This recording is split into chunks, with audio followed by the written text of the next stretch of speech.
Hi guys. Indian classical ലിറ്ററേച്ചറിലെ second ബ്ലോക്കായിട്ടുള്ള the Mahabharata എന്ന് പറയുന്ന ആ ഒരു ബ്ലോക്കാണ് നമുക്കിന്ന് നോക്കാനുള്ളത്. ഈ ഒരു കംപ്ലീറ്റ് ബ്ലോക്ക് നമ്മൾ ഇന്ന് ചർച്ച ചെയ്ത് കഴിയും. 4 യൂണിറ്റുകളാണ് ഇതിൽ വരുന്നത്. അതിൽ first unit the Mahabharata an overview എന്ന് പറഞ്ഞിട്ടുള്ള ആ ഒരു യൂണിറ്റാണ് നമ്മൾ ആദ്യം ചർച്ച ചെയ്യുന്നത്. സോ ഇതിൽ കുറച്ച് എപ്പിക്കിനെ കുറിച്ചിട്ട് ദെൻ ആ മഹാഭാരതത്തിൻ്റെ സംഭവങ്ങളെ കുറിച്ചിട്ട് ഒരു ചെറിയൊരു ഇൻട്രൊഡക്ഷൻ എന്നുള്ള രീതിയിലാണ് ഈ ഒരു ചാപ്റ്റർ വരുന്നത്. സോ ഇതിനെ കുറിച്ചിട്ട് നമുക്ക് കൂടുതൽ ഡീറ്റെയിൽ ആയിട്ട് നോക്കാം. ഇതൊരു എപ്പിക്കായിട്ടുള്ളൊരു പോയമാണ്. ഇത് നമ്മുടെ ലോകത്തിൽ തന്നെ ഏറ്റവും വലിയൊരു എപ്പിക്കായിട്ട് നമുക്ക് ഈ മഹാഭാരതത്തിനെ കാണാൻ പറ്റും. കാരണം അത്രത്തോളം സ്റ്റോറി വിത്തിൻ ദ സ്റ്റോറി എന്ന് പറയും. ഓരോ സ്റ്റോറിക്കുള്ളിലും പലതരം സ്റ്റോറികൾ കടന്നു പോകുന്ന അത്രയും വലിയ ഒരു എപ്പിക്കാണ് മഹാഭാരത എന്ന് പറയുന്നത്. ഇതൊരു ഫാമിലി പ്രശ്നങ്ങൾ അവസാനം ഒരു യുദ്ധത്തിലേക്ക് വഴിവെക്കുന്ന ഒരു കാര്യകാരണങ്ങൾ പറയുന്ന ഒരു പോയമാണ്. അതുപോലെ തന്നെ 2 ടീംസ് തമ്മിലുള്ള നമ്മൾ കൗരവാസ് ആൻഡ് പാണ്ഡവാസ് എന്ന് പറയുന്ന 2 ടീമുകൾ, ഒരു ഫാമിലിയിലുള്ള നമ്മുടെ ജ്യേഷ്ഠൻ അനിയന്മാരുടെ ഒരു മക്കൾ തമ്മിൽ നടത്തുന്ന ഒരു ഫൈറ്റിനെ കുറിച്ചിട്ടാണ് പറയുന്നത്. അഥവാ ധർമ്മവും അധർമ്മവും തമ്മിലുള്ള ഒരു യുദ്ധം, അതാണ് കുരുക്ഷേത്ര യുദ്ധത്തിലേക്ക് വഴിവെച്ചത്. അതിനുണ്ടായ കാരണങ്ങളും അതിൻ്റെ ഒരു പശ്ചാത്തലവുമാണ് നമുക്ക് മഹാഭാരത എന്ന് പറഞ്ഞിട്ടുള്ള ഒരു എപ്പിക്കിൽ നമുക്ക് പഠിക്കാനുള്ളത്. പക്ഷേ നമുക്ക് ഈ ഒരു എപ്പിക്കിൻ്റെ എല്ലാ ഭാഗവും നമുക്ക് പഠിക്കാനില്ല. പക്ഷേ 1-2 കാര്യങ്ങൾ നമ്മളതിൽ പഠിച്ചേ തീരൂ. ആ ഒരു കാര്യങ്ങൾ മാത്രമേ ടെക്സ്റ്റ് ബുക്കിൽ പറയുന്നുള്ളൂ. പക്ഷേ നമ്മൾ ആസ് എ ലിറ്ററേച്ചർ സ്റ്റുഡൻറ്റ് നമ്മൾ ഇതിൻ്റെ ഒരു ഇതിവൃത്തം അറിഞ്ഞിരിക്കൽ നിർബന്ധമാണ്. സോ ഞാൻ അതിൻ്റെ ഒരു സമ്മറി ആയിട്ട് ജസ്റ്റ് നിങ്ങൾക്ക് മനസ്സിലാവുന്ന രീതിയിൽ ഒരു സ്റ്റോറിയൊക്കെ കേൾക്കുന്ന ആ ഒരു ലാഘവത്തോടു കൂടെ കേൾക്കാൻ പറ്റുന്ന ഒരു രീതിയിൽ നിങ്ങൾക്ക് മനസ്സിലാവുന്ന രീതിയിൽ ഏറ്റവും വളരെ കുറച്ചായിട്ട് ഞാൻ പറയുന്നുണ്ട് ഇതിൻ്റെ സമ്മറി. പക്ഷേ നമ്മൾ അതിലേക്ക് പോകുന്നതിന് മുമ്പ് എപ്പിക്കിനെ കുറിച്ചിട്ടൊക്കെ കുറച്ച് കാര്യങ്ങളൊക്കെ പറയാനുണ്ട്. സോ അത് കഴിഞ്ഞിട്ട് നമുക്ക് സമ്മറിയിലോട്ട് പോകാം. എപ്പിക് എന്ന് പറഞ്ഞിട്ട് ഒരു ഹീറോയിക് പോയായിട്ട് നമുക്ക് പറയാം. എപ്പിക് എന്ന് പറഞ്ഞാൽ അധികം ഒരു ഹീറോയിക് പോയായിട്ടായിരിക്കും. ഒരുപാട് ദൈവങ്ങളൊക്കെ ഇൻക്ലൂഡഡ് ആയിട്ടുള്ള ഒരു മേ ബി ഇത് ഒരു കോൺഫ്ലിക്റ്റിനെ കുറിച്ചിട്ട് അല്ലെങ്കിൽ ഒരു ബാറ്റിലിനെ കുറിച്ചിട്ട് അല്ലെങ്കിൽ നമ്മുടെ ഹിസ്റ്ററിയെ കുറിച്ചിട്ട് ഭയങ്കര സംഭവവികാസങ്ങളൊക്കെ നടന്നു പോയിട്ടുള്ള സംഭവത്തെ കുറിച്ചിട്ട് പറയാൻ വേണ്ടിയിട്ടാണ് അധികം എപ്പിക്കുകൾ എഴുതാറുള്ളത്. സോ അങ്ങനെ ഒരു എപ്പിക്കാണ് നമ്മുടെ ഈ മഹാഭാരതം എന്ന് പറയുന്നത്. സോ പിന്നീട് ഇതിൽ എപ്പിക്കിനെ കുറിച്ചിട്ട് പറയുന്നുണ്ട്. ഒരു എപ്പിക്കിന് വേണ്ട പ്രത്യേകതകൾ അഥവാ എല്ലാ എപ്പിക്കിനും ഒരുപോലെ ഉണ്ടാവുന്ന പ്രത്യേകതകൾ പറയുന്നുണ്ട്. ഒരു കോമൺ ഫീച്ചേഴ്സ് ഓഫ് എപ്പിക് എന്ന് പറയാം. അങ്ങനെ ഒന്നാമത്തെ പറയുകയാണെങ്കിൽ നറേറ്റർ എല്ലാ ഒരു എപ്പിക്കിനും അത് ഒരു നറേറ്റ് ചെയ്യുന്ന ഒരാളുണ്ടാവും. അതൊരു കോമൺ ആയിട്ടുള്ള സംഭവമാണ്. ഈ ഒരു ക്വസ്റ്റ്യൻ പേപ്പറിൽ കാണാറുണ്ട്.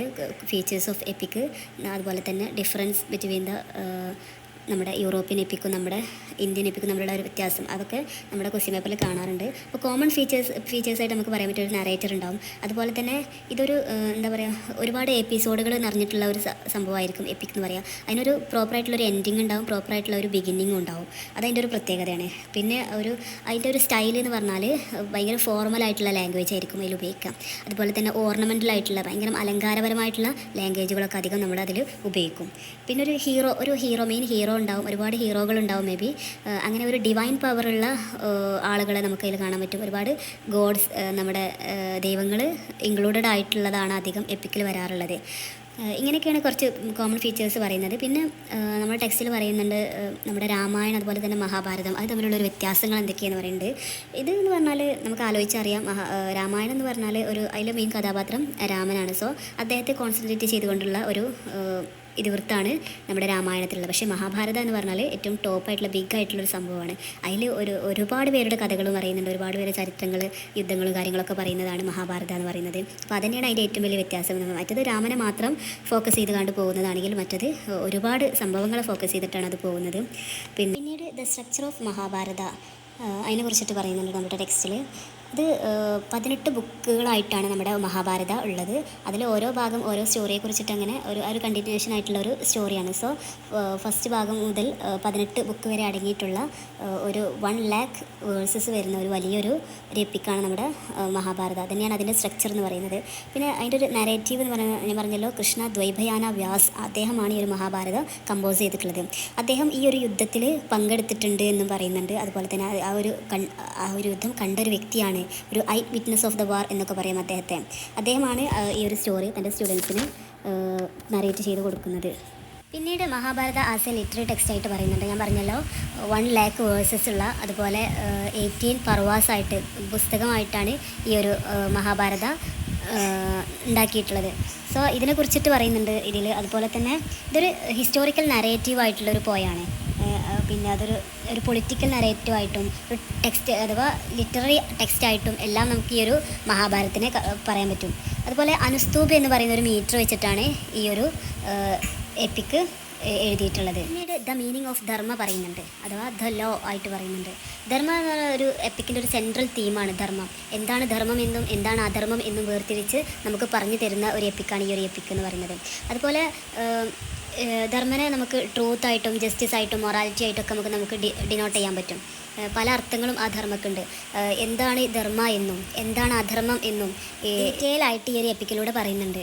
അഥവാ ധർമ്മം ഉള്ളിടത്തെ ഒരു വിക്ടറി, ഒരു ജയം ഉണ്ടാവും എന്നും ധർമ്മത്തിലൂടെ മാത്രമേ നമുക്കൊരു ജയം കൈവരിക്കാൻ പറ്റുള്ളൂ എന്നും അധർമ്മത്തിലൂടെ നമ്മൾ എന്ത് നേടിയാലും അത് നമ്മുടെ പരാജയമായി തീരുമെന്നും പറഞ്ഞു തരുന്ന ഒരു സ്റ്റോറിയാണ് ഈ ഒരു സ്റ്റോറി എന്ന് പറയുന്നത്. അപ്പോൾ ഇത്രയൊക്കെയുള്ള ആ ഒരു യൂണിറ്റിൽ ചർച്ച ചെയ്യാനായിട്ട്. Then unit 2 the dicing the book of the assembly hall. ഈ ഒരു ഭാഗം പറയുന്നതിന് മുമ്പ് നമുക്ക് ആദ്യം ഇതിൻ്റെ ഒരു സമ്മറിയിലോട്ട് പോകണം. So let's start the story. ഈ ഒരു സ്റ്റോറി എല്ലാവരും ആ ഒരു ശ്രദ്ധയിലിരുന്നാൽ മതി. വളരെ ചുരുക്കിയായിട്ട് പറഞ്ഞു തരുന്നത് നിങ്ങൾക്ക് എല്ലാവർക്കും മനസ്സിലാവുന്ന രീതിയിലാണ് ഞാൻ പറയാൻ പോകുന്നത്. സോ ഇതിൻ്റെ ക്യാരക്ടേഴ്സ് മാത്രം ഒന്ന് മനസ്സിൽ ഓർത്ത് വെക്കുക. ഒരുപാട് ക്യാരക്ടേഴ്സ് നിങ്ങൾ ഇതിനു മുമ്പ് പല ഇതിലും പഠിച്ചിട്ടുള്ളതാണ്. അപ്പം ഒരു ഭയങ്കര ഇൻട്രസ്റ്റിംഗ് ആയിട്ടുള്ളൊരു സ്റ്റോറിയാണ്. അപ്പം ആ ഒരു ലെവലിൽ ഇരുന്ന് കേട്ടാൽ മതി കേട്ടോ. അപ്പോൾ നിങ്ങൾക്ക് എന്തായാലും നിങ്ങളുടെ മൈൻഡിൽ കയറും. ഈ ഒരു സ്റ്റോറി അറിഞ്ഞാൽ തന്നെ നമുക്ക് ഇതിനെക്കുറിച്ചിട്ട് എന്ത് ചോദിച്ചാലും നമുക്ക് അതിനെക്കുറിച്ച് വിശദീകരിച്ച് എഴുതാൻ പറ്റും. ഇതെന്താണെന്ന് അറിഞ്ഞാൽ തന്നെ നമുക്ക് ഇതിൻ്റെ തീം ആയിക്കോട്ടെ, സ്ട്രക്ചർ ആയിക്കോട്ടെ എല്ലാം നമുക്ക് എഴുതാൻ പറ്റും. അപ്പോൾ ആദ്യം നമ്മൾ ഇതിൻ്റെ ഒരു സ്റ്റോറി എന്താണെന്നുള്ളത് മനസ്സിലാക്കിയേക്കണം. സോ ഈ സ്റ്റോറി തുടങ്ങുന്നത് ഹസ്തിനപൂർ എന്ന് പറയുന്ന ഒരു രാജ്യത്തിൽ നിന്നാണ്. ആ രാജ്യത്തിലെ രാജാവാണ് ശാന്തനു എന്ന് പറഞ്ഞിട്ടുള്ള രാജാവ്. അദ്ദേഹത്തിന് 3 പുത്രന്മാരുണ്ട്. ധൃതരാഷ്ട്ര, പാണ്ഡു, അതുപോലെ വിതുര എന്ന് പറഞ്ഞിട്ടുള്ള 3 മക്കളാണ് അദ്ദേഹത്തിന് ഉണ്ടായിരുന്നത്. അതിൽ പാണ്ഡു ആണ് നമ്മുടെ പഞ്ചപാണ്ഡവന്മാരുടെ അച്ഛനായിട്ട് വരുന്നത്. അതുപോലെ ധൃതരാഷ്ട്ര എന്ന് പറയുന്നത് അദ്ദേഹത്തിന് കണ്ണ് കാണാൻ കഴിയില്ല.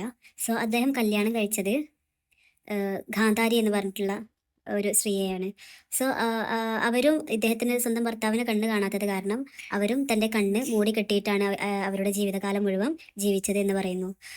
അങ്ങനെ നമ്മുടെ ഗാന്ധാരിക്കും ധൃതരാഷ്ട്രർക്കും 100 മക്കൾ ജനിക്കുകയാണ്. ആ ഒരു സമയം തന്നെയാണ് നമ്മുടെ പാണ്ഡുവിന് 2 കുന്തി, മാദ്രി എന്ന് പറയുന്ന 2 ഭാര്യമാരിൽ 5 ആൺകുട്ടികൾ, അഥവാ പഞ്ചപാണ്ഡവാസ് നമ്മൾ പറയുന്ന 5 ആൺമക്കൾ, നമ്മുടെ അർജുന, ഭീമൻ, യുധിഷ്ഠിര, നകുലൻ, ദെൻ സഹദേവൻ, ഈ 5 പേരും ഉണ്ടാകുന്നത്. അങ്ങനെ ആ ഒരു കൊട്ടാരത്തിൽ അവർ മനോഹരമായിട്ട് വളരുകയാണ്. അതിൽ അവരുടെ യുദ്ധത്തിന് വേണ്ടിയിട്ടുള്ള അമ്പെയ്ത്ത് അങ്ങനത്തെ കലകളൊക്കെ പഠിപ്പിക്കാൻ വേണ്ടിയിട്ടുള്ള അവരുടെ മാസ്റ്ററായിരുന്നു ദ്രോണാചാര്യ എന്ന് പറയുന്നത്. അദ്ദേഹത്തിന് ഇഷ്ടപ്പെട്ട ഒരു സ്റ്റുഡൻ്റ് ആയിരുന്നു അർജുൻ. കാരണം അദ്ദേഹം ഈ അമ്പെയ്ത്തിലൊക്കെ വളരെ മികവുറ്റ ഒരു ആളായിരുന്നു. സോ അതിലേറ്റവും കൂടുതൽ നല്ലൊരു ആ ഒരു ട്രിക്കും കാര്യങ്ങളൊക്കെ ഉള്ള ആളായിരുന്നു നമ്മുടെ അർജുൻ. അതുപോലെ ഭീമ എന്ന് പറഞ്ഞാൽ ശക്തി കൊണ്ട് ഏറ്റവും ശക്തിമാനായിട്ടുള്ള ഒരാളായിരുന്നു ഭീമൻ എന്ന് പറയുന്നത്. സോ അങ്ങനെ വളർന്നുകൊണ്ടിരിക്കുകയാണ്. അവരുടെ ഒരു ശക്തി കാരണം, അവരുടെ ഒരു പ്രത്യേക കഴിവ് കാരണം നമ്മുടെ നമ്മുടെ ധൃതരാഷ്ട്രയുടെ മക്കളായ ദുശാസനൻ, അതുപോലെ ദുര്യോധനൻ, ഇവർക്ക് അത് കാണുമ്പം ആ ഒരു പ്രശ്നം ഉണ്ടാവുമല്ലോ. സ്വന്തം വീട്ടിൽ തന്നേക്കാൾ കഴിവുള്ള ആളുകളുണ്ടാവും. അത് സ്വാഭാവികമായിട്ടും അതൊരു അസൂയക്കും പിന്നീട് അതൊരു ആപത്തിനും കാരണമാകുമല്ലോ. അങ്ങനെ അവരോടുള്ള ആ ഒരു അസൂയ കാരണം, ആ അസൂയ മൂത്ത് ദുര്യോധനന് ഒരു കൊട്ടാരം, ചെറിയൊരു കൊട്ടാരം, എന്തോ നമ്മുടെ കത്തിച്ചാൽ പെട്ടെന്ന് കത്തിപ്പോകുന്ന രീതിയിലുള്ള ഒരു പാലസ് ഉണ്ടാക്കിയിട്ട് പഞ്ചപാണ്ഡവന്മാർ അതിൻ്റെ ഉള്ളിലേക്ക് കയറ്റി അവരെ തീയിട്ട് കൊല്ലാൻ വേണ്ടിയിട്ട് പ്ലാൻ ഇട്ടു. പക്ഷേ വിതുര ഇവരെ ഈ രഹസ്യ വിവരം അറിഞ്ഞത് കാരണം പഞ്ചപാണ്ഡവന്മാർ ഒരു കാര്യം പറഞ്ഞ് അവരെ അതിൽ നിന്ന് രക്ഷിച്ചു. അങ്ങനെ ഇരിക്കുകയാണ് നമ്മുടെ ദ്രൗപദിയുടെ ഒരു സ്വയംവരം വരുന്നത്. ധ്രുപദ രാജാവിൻ്റെ മകളാണ് ദ്രൗപദി. അന്നത്തെ കാലത്തൊക്കെ നമ്മുടെ മക്കളെ കല്യാണം കഴിക്കാൻ അത്രയും യോഗ്യരായിട്ടുള്ള ആളുകളായിരിക്കും തിരഞ്ഞെടുക്കുക. സോ അമ്പെയ്ത്തിൽ ഏറ്റവും കഴിവുള്ള ഒരാളുടെ ഒരു മത്സരം നടക്കുന്നതിനിടയിൽ നമ്മുടെ അർജുൻ അതിൽ പോയിട്ട് മത്സരിക്കുകയും അതിൽ വിന്നാവുകയും അങ്ങനെ നമ്മുടെ ദ്രൗപദിയെ അദ്ദേഹം വിവാഹം ചെയ്യുകയും ചെയ്തു. ഇങ്ങനെ വിവാഹം ചെയ്തതിനു ശേഷം ദ്രൗപദിയെ തൻ്റെ അമ്മയുടെ അടുത്തേക്ക് കൊണ്ടുവരികയാണ്. അങ്ങനെ ഒരു മിസ്അണ്ടർസ്റ്റാൻഡിങ്ങിലൂടെയാണ് നമ്മുടെ ഈ ദ്രൗപദി പഞ്ചപാണ്ഡവന്മാരുടെയും ഭാര്യയായിട്ട് തീരുന്നത്. സോ അദ്ദേഹം തൻ്റെ അമ്മേൻ്റെ അടുത്ത് പോയിട്ട് പറഞ്ഞു, എനിക്കൊരു സമ്മാനം കിട്ടിയിട്ടുണ്ടെന്ന് പറഞ്ഞ ഉടനെ തന്നെ അമ്മ പറഞ്ഞു, നിനക്ക് കിട്ടിയതാണെങ്കിൽ നീ മറ്റുള്ള 4 പേർക്കും അത് വീതിച്ചു കൊടുക്കണം എന്ന് പറഞ്ഞു. അങ്ങനെ അമ്മ ഇതെന്താണെന്ന് അറിയുന്നില്ല. പക്ഷേ അമ്മയുടെ ആ ഒരു വാക്കിനെ മാനിച്ചുകൊണ്ട് ആണ് ബാക്കി 4 പേരും ആയിട്ടുള്ള ഒരു വിവാഹം പിന്നീട് ദ്രൗപദി നടത്തുന്നത്. സോ അതിനുശേഷം അവർ ഹസ്തിനപുരത്തേക്ക് റിട്ടേൺ ചെയ്യാണ്. അങ്ങനെ റിട്ടേൺ ചെയ്യുമ്പം അവർ തിരിച്ചു വരുമ്പം തൻ്റെ ഹസ്തിനപുരത്തിൻ്റെ ഒരു പകുതി ഭാഗം ഇവർക്ക് കൊടുക്കണേ. അതിൽ ഏറ്റവും നല്ല ഭാഗം അവർ എടുക്കുകയും അതിൽ മരുഭൂമിയായിട്ട് തരിശു ഭൂമിയായിട്ട് കിടക്കുന്ന ഭാഗം നമ്മുടെ പഞ്ചപാണ്ഡവന്മാർക്ക് കൊടുക്കുകയുമാണ് ധൃതരാഷ്ട്രർ ചെയ്തത്.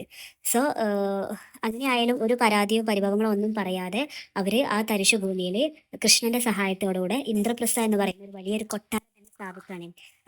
അഥവാ കണ്ണ് തള്ളിപ്പോകുന്ന രീതിയിലുള്ള അത്രയും വലിയ വിശാലമായിട്ടുള്ള മനോഹരമായിട്ടുള്ള എല്ലാ കൊത്തുപണികളും തീർത്ത മനോഹരമായിട്ടുള്ള ഒരു കൊട്ടാരം ആ ഒരു മണൽ ഭൂമിയിൽ അവർ സ്ഥാപിക്കുകയാണ് ചെയ്യുന്നത്. സോ ഇതൊക്കെ കണ്ടിട്ട് നമ്മുടെ ദുര്യോധനന് സഹിക്കാൻ പറ്റുന്നില്ല. അദ്ദേഹം കണ്ണ് തള്ളിയിരിക്കുകയാണ് ഈ ഒരു കൊട്ടാരം കണ്ടിട്ട്. ഇത്രയും കേടുന്ന ഭാഗം കൊടുത്തിട്ട് പോലും അവർക്ക് ഇത്രയും നല്ലൊരു കൊട്ടാരം അതിൽ നിർമ്മിക്കാൻ കഴിയുന്നത് അവരുടെ ആ ഒരു കഴിവിനെ തന്നെയാണ് അവിടെ പറയുന്നത്. അഥവാ ഏതൊരു ഉപയോഗശൂന്യമായിട്ടുള്ളൊരു സാധനം അത് ഉപയോഗകാര്യമാക്കി മാറ്റാനുള്ള അവരുടെ കഴിവ്, അവരുടെ ഒരു ആത്മാർത്ഥത അതിനെ കുറിച്ചിട്ട് ഇവിടെ പറയുന്നുണ്ട്. അങ്ങനെ ഒരു ദിവസം നമ്മുടെ ദുര്യോധനൻ ആ കൊട്ടാരം കാണാൻ വേണ്ടിയിട്ട് നമ്മുടെ ഇന്ദ്രപ്രസ്ഥയിലേക്ക് പോവുകയും അവിടെ പ്രവേശിക്കുമ്പം വളരെ മനോഹരമായിട്ടുള്ള ടൈലുകളെ കൊണ്ടൊക്കെ നിർമ്മിച്ച ആ ഒരു കൊട്ടാരത്തിന്റെ അടിഭാഗം കണ്ടാൽ ശരിക്കും നമ്മൾ അതിലൂടെ വെള്ളം ഒഴുകുകയാണെന്ന് തോന്നും.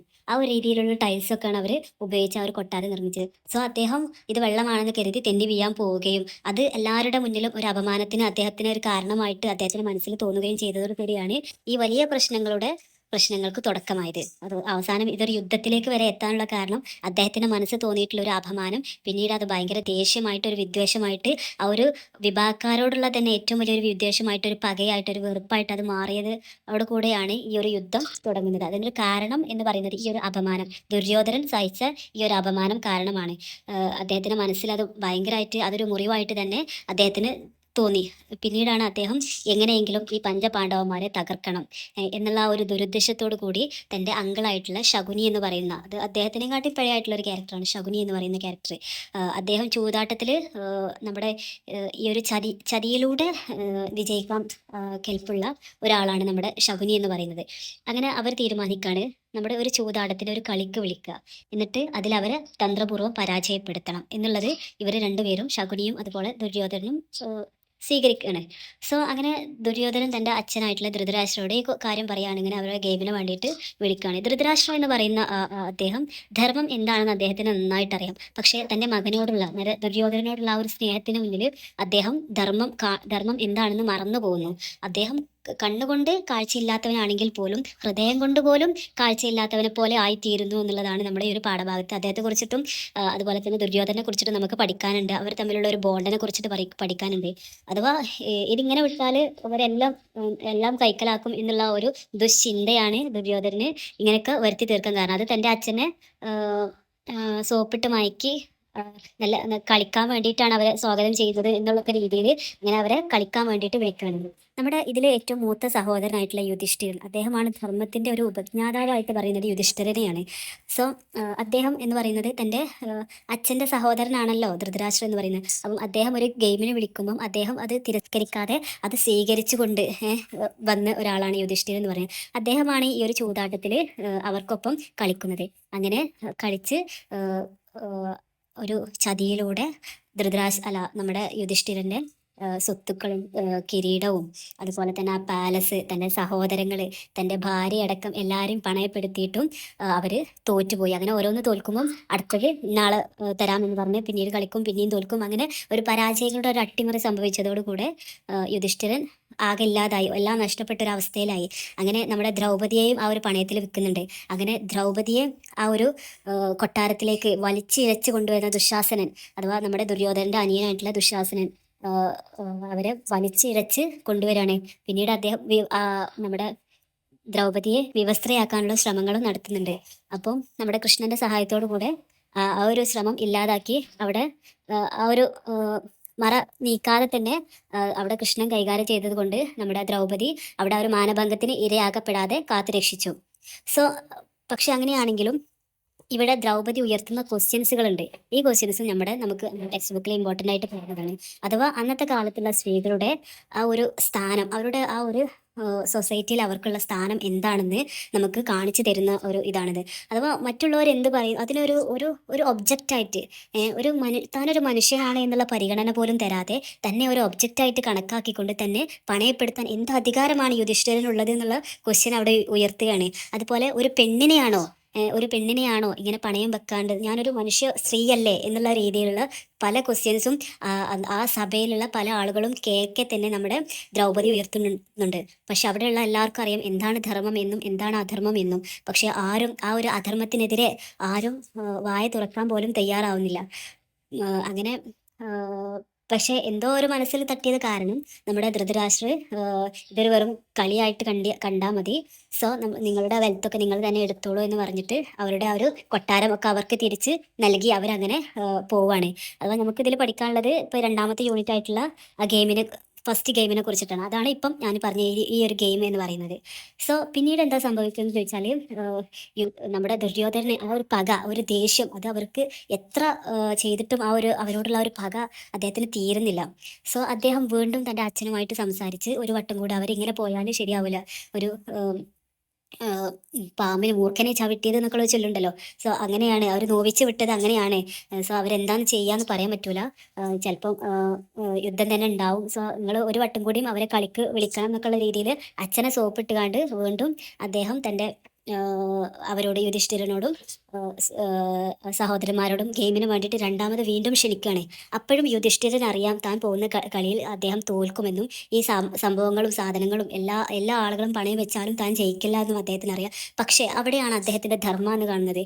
തൻ്റെ അച്ഛൻ്റെ സഹോദരനായിട്ടുള്ള ധൃതരാഷ്ട്രർ വിളിക്കുമ്പോൾ എങ്ങനെ പോകാതിരിക്കാൻ പറ്റും എന്നുള്ള അദ്ദേഹത്തിൻ്റെ ആ ഒരു മാന്യത, അത് നമ്മുടെ ഈ ഒരു ചാപ്റ്ററിൽ പറയുന്നുണ്ട് കേട്ടോ.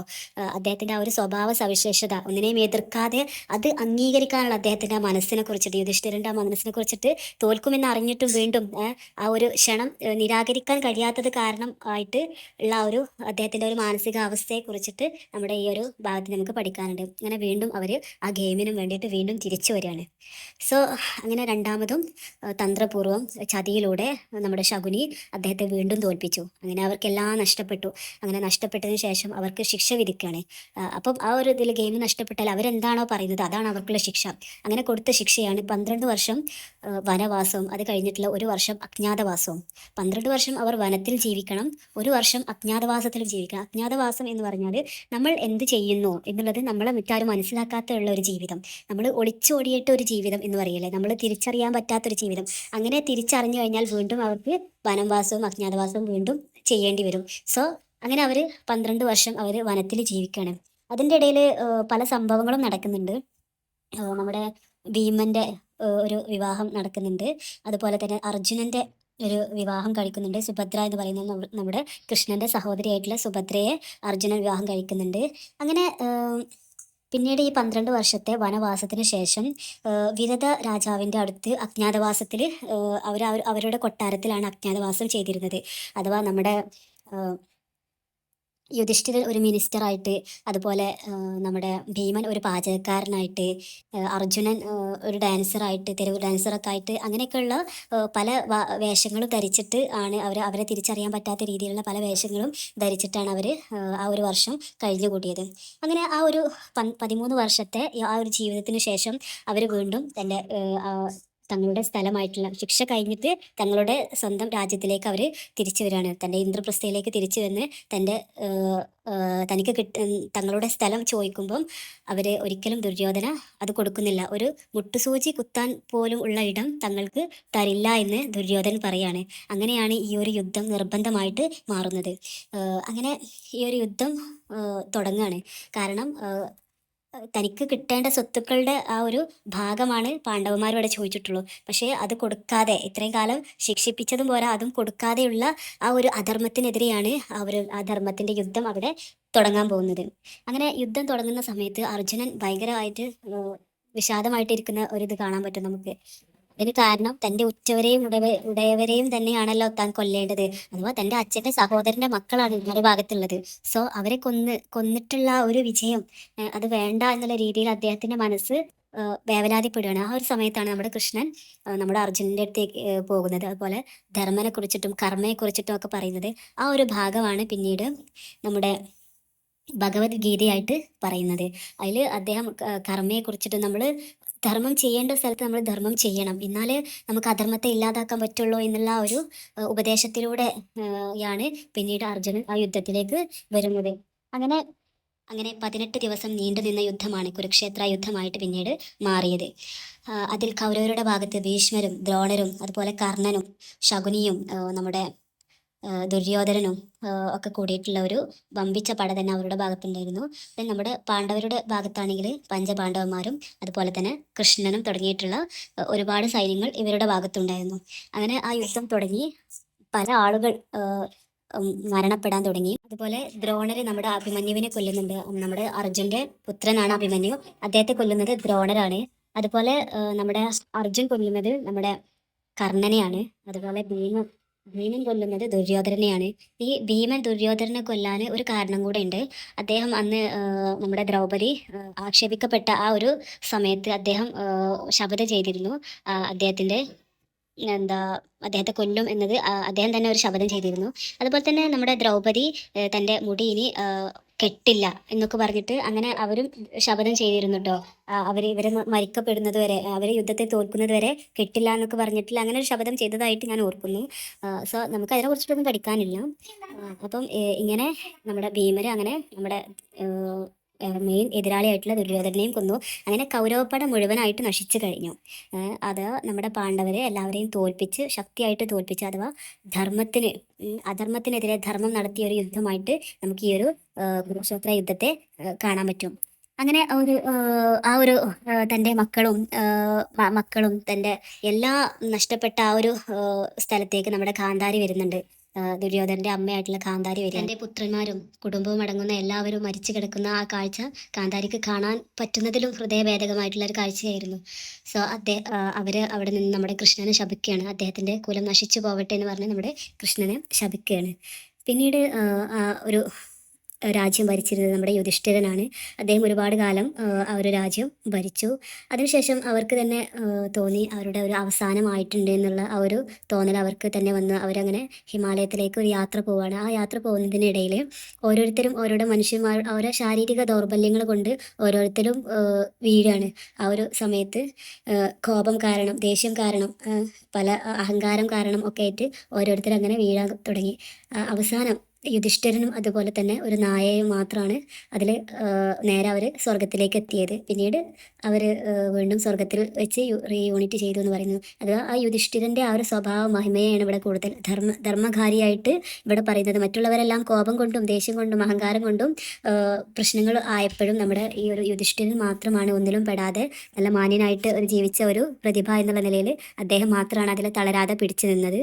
പിന്നീട് അവരെല്ലാം സ്വർഗത്തിലെത്തി റീയൂണിറ്റ് ചെയ്തു എന്നുള്ളത് പറഞ്ഞിട്ട് ഈ ഒരു ഭാഗം ഇവിടെ എൻഡ് ആവുകയാണ് ചെയ്യുന്നത്. ഈ ഒരു കംപ്ലീറ്റ് ആയിട്ടുള്ള ഇതിൽ ഒരുപാട് സ്റ്റോറീസ് ഇതിൽ ഇന്നറായിട്ട് വരുന്നതുണ്ട്. പക്ഷെ നമുക്കതൊന്നും അറിയേണ്ട ആവശ്യമില്ല. ഇങ്ങനെ യുദ്ധം നടന്നു, ആ യുദ്ധം നടക്കാനുള്ള കാരണം എന്താണ്, അതിൻ്റെ ഇടയിൽ ആ ഗെയിമിനെ കുറിച്ചിട്ടാണ് നമ്മുടെ ഈ ഒരു ഭാഗത്ത് കൂടുതലായിട്ടും പറയുന്നത്. ആ ഒന്നാമത്തെ ഗെയിമും അതുപോലെ തന്നെ രണ്ടാമത്തെ ഗെയിമിനെ കുറിച്ചിട്ടും ഈ ഒരു ഭാഗങ്ങളൊക്കെ കൂടുതലായിട്ട് ഡീറ്റെയിൽ ആയിട്ട് നോക്കുക എന്നല്ലാതെ നമ്മൾ വേറെ ഇതിനെക്കുറിച്ചിട്ടൊന്നും അന്വേഷിക്കേണ്ട ആവശ്യമില്ല. അപ്പം ഇതാണ് ഇതിൻ്റെ ഒരു ടോട്ടലായിട്ടുള്ള ഒരു സമ്മറി എന്ന് പറയുന്നത്. പിന്നീട് ഇതിൽ വേറെ ഒരു കഥാപാത്രം ആണ്, ഏറ്റവും ഇമ്പോർട്ടൻ്റ് ആയിട്ടുള്ള ഒരു കഥാപാത്രമാണ് നമ്മുടെ കർണൻ എന്ന് പറയുന്നത്. അവരെ കുറിച്ചിട്ട് നമ്മൾ എന്തായാലും അറിഞ്ഞിരിക്കണം. ആ കർണനെ കുറിച്ചിട്ട് നമ്മുടെ ഈ ഒരു ഭാഗത്ത് പഠിക്കാനുണ്ട്. കർണൻ എന്ന് പറയുന്നത് നമ്മുടെ കുന്തി ദേവിയുടെ ആദ്യത്തെ പുത്രനാണ്. നമ്മുടെ പഞ്ചപാണ്ഡവന്മാരുടെ അമ്മയായ കുന്തി ദേവിയുടെ ആദ്യത്തെ പുത്രനാണ് നമ്മുടെ കർണൻ. പക്ഷേ അദ്ദേഹം എങ്ങനെ കൗരവപ്പടയിൽ എത്തിയത് എന്നതാണ് നമുക്ക് പഠിക്കാനുള്ളത്. അത് നമ്മുടെ പാണ്ഡവുമായിട്ട് കുന്തി ദേവിയുടെ കല്യാണം കഴിയുന്നതിന് മുന്നേ തന്നെ അവർക്ക് എന്താ പറയുക, സൂര്യദൈവത്തിൽ നിന്നുണ്ടാവുന്ന പുത്രനാണ് നമ്മുടെ കർണൻ. അവർക്ക് ഒരു കുഞ്ഞുണ്ടാകുന്ന അതിയായ ആഗ്രഹം വരികയും ദൈവത്തോട് പ്രാർത്ഥിച്ച് അങ്ങനെ കിട്ടുന്ന ഒരു കുഞ്ഞാണ് കർണൻ എന്ന് പറയുന്നത്. പക്ഷേ ഒരു കല്യാണം കഴിക്കുന്നതിന് മുമ്പ് ഒരു കുഞ്ഞുണ്ടായത് തൻ്റെ ഒരു ഭാവി ജീവിതത്തെ ബാധിക്കുമെന്ന് ചിന്തിച്ച് നമ്മുടെ കുന്തി ദേവി അദ്ദേഹത്തെ ഒരു പുഴയിൽ ഒഴുക്കി വിടുകയാണ് ചെയ്യുന്നത്. ഒരു ബോക്സിലാക്കി ഒഴുക്കി വിടുകയാണ് ചെയ്യുന്നത്. അങ്ങനെ ഒഴുക്കി വിടുന്ന ഈ ഒരു കർണനെ വേറെ രണ്ട് ആളുകൾക്ക്, സൂത വംശത്തിൽപ്പെട്ട രണ്ട് ആളുകൾക്കാണ് ഈ ഒരു കുഞ്ഞിനെ. അങ്ങനെ അവർ ആ കുഞ്ഞിനെ ഭയങ്കര സ്നേഹത്തോടു കൂടെ തന്നെ വളർത്താണ്. നല്ല വിദ്യകളൊക്കെ കൊടുത്ത് നല്ല ഒരു രീതിയിലാക്കി, നല്ല അഭ്യാസ വിദ്യകളും അതുപോലെ തന്നെ ധൈര്യശാലിയായിട്ടുള്ള ഒരു മകനായിട്ട് അദ്ദേഹം മാറി. അദ്ദേഹത്തിൻ്റെ വളർത്തച്ഛൻ നമ്മുടെ ധൃതരാഷ്ട്രരുടെ ആ ഒരു കൊട്ടാരത്തിൽ ചാരിയറ്റായിട്ട് വർക്ക് ചെയ്യുന്ന ഒരാളായിരുന്നു. സോ അങ്ങനെ ആ ഒരു സൂത കമ്മ്യൂണിറ്റി എന്ന് പറയുന്നത് ആ ഒരു ജോലി ചെയ്യുന്ന ആളുകളാണ്. സോ എല്ലാവർക്കും സമൂഹത്തിൽ വളരെ പുച്ഛം ആയിട്ട് വളർന്ന ഒരാളാണ് നമ്മുടെ കർണൻ. ശരിക്കും ഒരു ക്ഷത്രിയ കുടുംബത്തിൽ ജനിച്ചിട്ടും ഒരു സൂത ആ ഒരു വംശത്തിൽ വളരേണ്ട ഒരു അവസ്ഥ വന്നത് നമ്മുടെ കർണനാണ്. സോ പക്ഷേ ഇതൊന്നും കർണൻ അറിയുന്നില്ല. അങ്ങനെ ഇരിക്കെ ആ ഒരു കൊട്ടാരത്തിൽ നമ്മുടെ രാജാക്കന്മാർക്കുള്ളൊരു മത്സരം വരികയാണ്. അമ്പെയ്ത്തിൽ ഒരു മത്സരം വരുമ്പം തൻ്റെ അർജുനനെ നമ്മുടെ കർണൻ വെല്ലുവിളിക്കുന്നുണ്ട്. പക്ഷേ അവർ തിരിച്ച് കർണനെ കളിയാക്കി താഴ്ന്ന ജാതിയിൽപ്പെട്ട ആളാണെന്ന് പറഞ്ഞിട്ട് അങ്ങനെ തിരിച്ച് അവരെ കളിയാക്കുകയാണ് ചെയ്യുന്നത്. സോ ആ ഒരു സംഭവം നമ്മുടെ അർജുൻ്റെ മനസ്സിലും അതുപോലെ തന്നെ നമ്മുടെ കർണൻ്റെ മനസ്സിലും ഒരു ഭയങ്കര തീപ്പൊരിയായിട്ട് നിൽക്കുന്നു. രണ്ടുപേർക്കും അങ്ങോട്ടും ഇങ്ങോട്ടും ഒരു ശത്രുത. പക്ഷേ ഇവർ രണ്ടുപേരും സഹോദരങ്ങളാണെന്നുള്ളത് രണ്ടുപേരും അറിയുന്നില്ല. ഈ ഒരു സമയത്ത് അർജുനനെ വെല്ലുവിളിച്ചത് കാരണം ദുര്യോധനൻ നമ്മുടെ കർണനെ അവിടെ ഒരു ചെറിയൊരു അംഗരാജ്യത്തിൻ്റെ രാജാവായിട്ട് അദ്ദേഹം നിയമിക്കുകയാണ് ചെയ്യുന്നത്. സോ ആ ഒരു സ്നേഹം തന്നെ എല്ലാവരും അപമാനിച്ചത് കണ്ടിട്ടും തനിക്ക് ആ ഒരു നല്ലൊരു സ്ഥാനം തന്ന ഒരു ദുര്യോധനനെ അദ്ദേഹം ഭയങ്കര ആ ഒരു വിശ്വാസം അദ്ദേഹത്തിന് എന്ത് വന്നാലും തൻ്റെ ജീവൻ കൊടുത്തിട്ടാണെങ്കിലും താനത് ചെയ്യും എന്നുള്ള ഒരു ഉറപ്പ് തന്നെ ദുര്യോധനന് അദ്ദേഹം നൽകിയത് കാരണം ആണ് അവർ കൗരവപ്പടയിൽ ചേരാനുണ്ടായ ഒരു സാഹചര്യം. പക്ഷെ അങ്ങനെയൊക്കെ ആണെങ്കിലും നമ്മുടെ യുദ്ധത്തിൻ്റെ സമയത്ത് നമ്മുടെ കൃഷ്ണൻ കർണൻ്റെ അടുത്ത് പോയിട്ട് പറയുന്നുണ്ട്, കുന്തി ദേവിയും കൃഷ്ണനും നമ്മുടെ കർണനെ കാണാൻ പോകുന്നുണ്ട്, നിൻ്റെ സഹോദരന്മാരാണ് ഇതെന്ന് പറയുന്നുണ്ട്. പക്ഷെ ഒരിക്കലും കർണൻ്റെ നിലപാട് എന്താണെന്ന് ചോദിച്ചാൽ അദ്ദേഹം ഒരിക്കലും താൻ കൊടുത്ത വാക്കിൽ നിന്ന് താൻ കൊടുത്ത വിശ്വാസത്തിൽ നിന്ന് ഒരിക്കലും പിന്മാറില്ല. അദ്ദേഹത്തിന് അറിയാം ധർമ്മം എന്താണെന്ന്, നീതി എന്താണെന്ന്. പക്ഷേ അദ്ദേഹം ആ ഒരു താൻ കൊടുത്ത വാക്ക് കാരണം അതിൽ നിന്ന് പിന്മാറാൻ വേണ്ടിയിട്ട് അദ്ദേഹം ആഗ്രഹിച്ചിരുന്നില്ല എന്നുള്ളതാണ്. അതുകൊണ്ട് തന്നെ അദ്ദേഹം പരാജയത്തിലേക്കാണ് പോകുന്നത് എന്ന് അറിഞ്ഞിട്ടും അദ്ദേഹം പിന്മാറാൻ തയ്യാറാവാത്തത് കാരണമാണ് പിന്നീട് അദ്ദേഹത്തിന് മരണം കൈവരിക്കേണ്ടി വന്നത്. അങ്ങനെ മുന്നറിയിപ്പ് നൽകിയിട്ടുണ്ടായിരുന്നു എന്നുള്ളതാണ് പറയുന്നത്.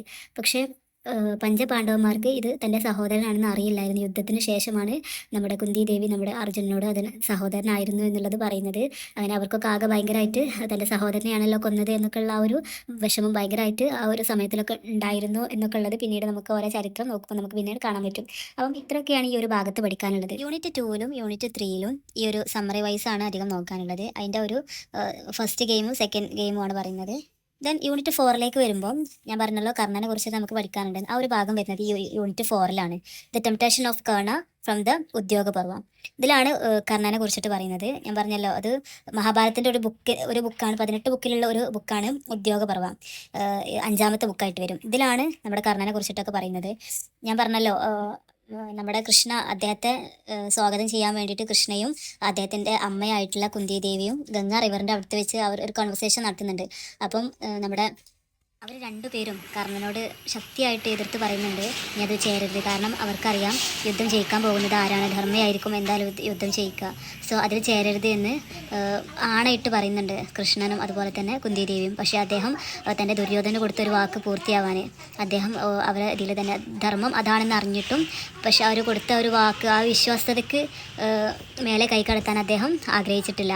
സോ അതുപോലെ തന്നെ പറയുന്നുണ്ട്, എനിക്ക് അർജുനനെ കൊല്ലണമെന്ന് പറയുമ്പോൾ അർജുനൻ കൊന്നാലും അമ്മയ്ക്ക് 5 മക്കൾ തന്നെ ഉണ്ടാവും എന്നൊക്കെ പറയുന്നുണ്ട് നമ്മുടെ അർജുൻ. അതുപോലെ കൃഷ്ണയെ പറയുന്നുണ്ട് പാണ്ഡവ ഗ്രൂപ്പിൽ ചേരാൻ വേണ്ടിയിട്ട്. കാരണം അതൊരു കർണനോടുള്ള ഒരു സ്നേഹം കൊണ്ടല്ല, പക്ഷേ ആ ഒരു യുദ്ധം ജയിക്കാൻ പോകുന്നത് പാണ്ഡവരാണെന്നുള്ളത് കൃഷ്ണനറിയാം. അതുകൊണ്ടാണ് അദ്ദേഹം പറയുന്നത്.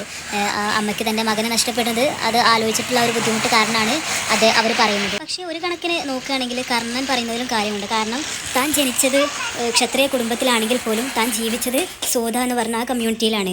സോ അവരുടേതായിട്ടുള്ള ആ സൂത കമ്മ്യൂണിറ്റി ആകുമ്പം ആ സമൂഹത്തിൽ വളരെ ബുദ്ധിമുട്ട് അനുഭവിച്ചിട്ടുള്ള ആളാണ് നമ്മുടെ കർണൻ. പല വലിയ വലിയ പരിപാടികളിലും അദ്ദേഹത്തിന് പങ്കെടുക്കാൻ കഴിയാതിരിക്കും. ഏറ്റവും താഴ്ന്ന ജാതി എന്നുള്ളതിൽ അദ്ദേഹത്തെ മാറ്റി നിർത്തപ്പെടുകയും അതുപോലെ നമ്മൾ ഈ ചാരിയറ്റൊക്കെ ഉപയോഗിക്കുമ്പം അതിൽ നല്ല ഉയർന്ന ജാതിക്കാർ മാത്രമേ അതിൽ കയറ്റാൻ പാടുള്ളൂ. ഇങ്ങനെ പല ദുരനുഭവങ്ങളും അദ്ദേഹത്തിൻ്റെ ആ കാസ്റ്റ് വൈസ് അദ്ദേഹം നേരിട്ടിട്ടുണ്ട്.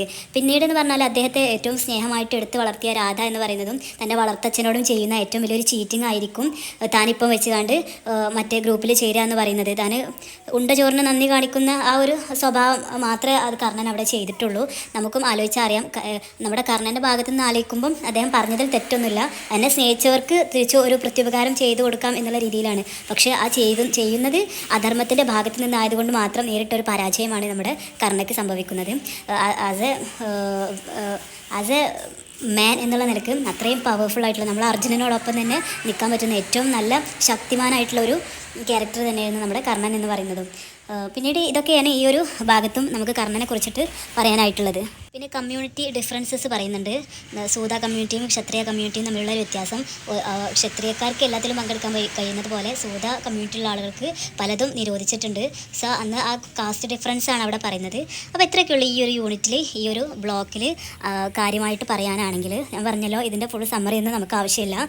നമ്മുടെ first game of dicing, then second game of dicing അത് പറയുന്നുണ്ട്. അതുപോലെ ഞാൻ പറഞ്ഞല്ലോ, ആ യുദ്ധത്തിന് മുമ്പുള്ള ആ ഒരു കർണൻ്റെയും കൃഷ്ണൻ്റെയും അവരുടെ അമ്മയുടെയും ആ ഒരു കൺവെർസേഷനെ കുറിച്ചിട്ട് പറയുന്നുണ്ട്. അങ്ങനെയൊക്കെയാണ് പ്രധാനപ്പെട്ട ഒരു കാര്യങ്ങളായിട്ട് വരുന്നത്. അതുപോലെ തന്നെ ദുര്യോധനും അദ്ദേഹത്തിൻ്റെ ഫാദറായിട്ടുള്ള ധൃതരാഷ്ട്രവും തമ്മിലുള്ള ഒരു പോയിന്റിനെ കുറിച്ചിട്ട് പറയുന്നുണ്ട്. അതുപോലെ Mahabharata as A literary text, അതിൽ ആ ടെക്സ്റ്റ് ബുക്കിൽ എന്തൊക്കെയുള്ള പോയിന്റുകൾ, ഇങ്ങനത്തെ സംഭവങ്ങളൊക്കെയാണ് ഇതിൽ കാര്യമായിട്ട് എക്സാമിന് ചോദിക്കാറുള്ളത്. സോ ഇത്രയൊക്കെ തന്നെ ഉള്ളൂ ഇതിനെക്കുറിച്ചിട്ട് പറയാനാണെങ്കിൽ. സോ ഓക്കെ, നെക്സ്റ്റ് വീഡിയോ ആയിട്ട് വീണ്ടും കാണാം. ബൈ.